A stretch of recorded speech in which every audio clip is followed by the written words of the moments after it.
Assalamu alaikum wa rahmatullahi wa barakatuh.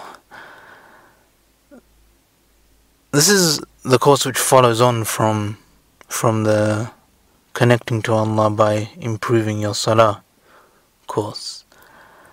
And obviously there we focused primarily on the recitation, on the way that you actually pronounce the letters.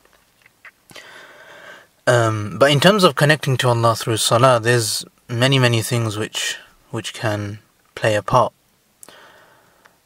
And just like we did in the previous course, where it was a lot to do with you figuring out how you actually read these letters, and figuring out, how your concentration is and how well you know what they're talking about. Here, in the same way, we'll be figuring out, to start off with, some other things which, just like the way that you recite Surah Fatiha, it affects the connection to Allah which your salah gives you. The same thing is with many other things. For example, even the place that you pray in affects the prayer. The noise which is around you at that time will affect your prayer.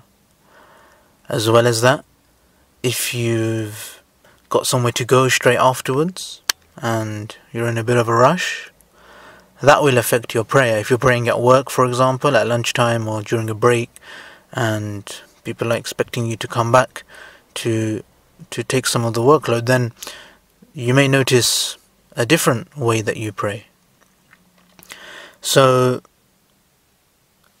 as we mentioned at the end of the last course as well, just thinking about how often you do pray and finding out which of the prayers that you pray are the most effective. Which ones are you able to feel the most? And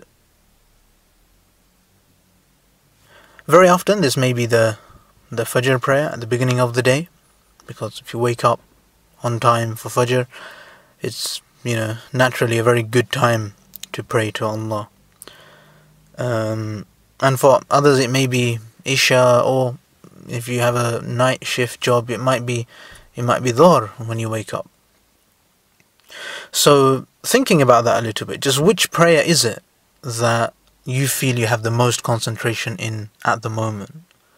Or do you have no idea? It's possible you've not thought about this before, so you have no idea which prayer you have the most concentration in.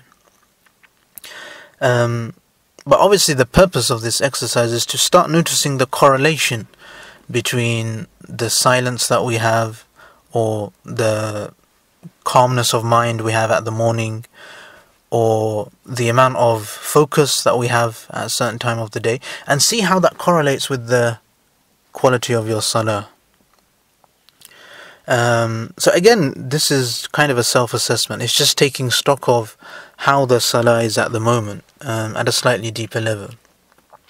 And when we start appreciating that a little bit more, then we will notice it's actually very easy to take those same conditions into different parts of the day as well.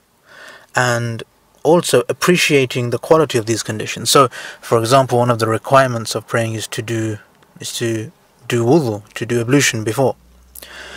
So if you have time when you're doing this, and you're able to take your time and you feel the water coming onto your body and washing some of your sins away, then if you have that time to do that there, and to actually say Bismillah before you are washing all the parts of your body, and realize that from that point you're preparing for salah, and then you manage to take a bit of time just to get into the salah, take a few breaths before you start the salah, and then you're able to start the salah, you notice just these simple things, having a bit more concentration within them, will affect the salah in itself.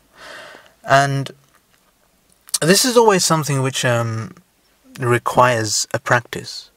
Like, the more somebody tries to practice doing that, caring about the way you do wudu, caring about the way that you stand in that place, caring about the place a little bit, making sure that it's nice and clean, and having that sanctity for the place that you're praying, you'd notice that over time this is something which will happen naturally. But again, the appreciation of what you're about to do when you're about to enter into communion with Allah, then obviously that's something which does have to be thought about, and the gravity of that.